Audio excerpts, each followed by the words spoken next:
కోపమునకు వశపడిపోవడం కాకుండా తన కోపం మీద తనకి కోపం రావాలి.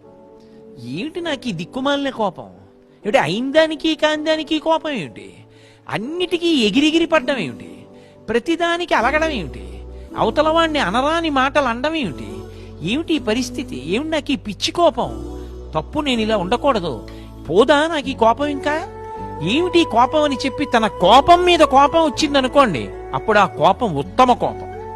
ఎందుకనంటే ఒక దుర్లక్షణాన్ని విడిచిపెట్టడానికి అది కారణమవుతుంది.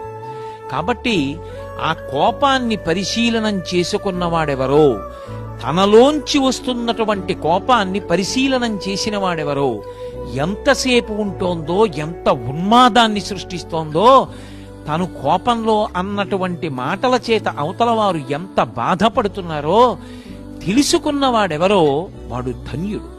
వాడి జీవితం ఫలవంతమవుతుంది.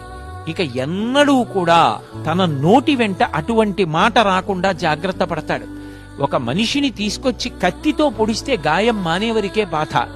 అనకూడని మాట ఒక మాట అన్నారనుకోండి, పరమ పూజనీయుణ్ణి కీర్తివంతుణ్ణి ఒక మాట అంటే ఆ మాట అన్నందుకు ఎంత బాధపడతాడంటే కడుపున్ రంపపు కోత కోయునది ఏ గాయాలు కాకుండినన్.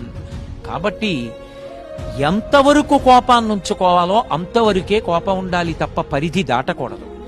ఆ కోపాన్ని పరిశీలనం చేసుకోవడం వచ్చిన వాడెవరో ధన్యాస్తే పురుషశ్రేష్ఠాః ఏ బుద్ధ్యా కోపముద్దితం నిరుంధంతి మహాత్మానో దీప్తమగ్నిమివాంభస. అటువంటి వ్యక్తి ధన్యుడు.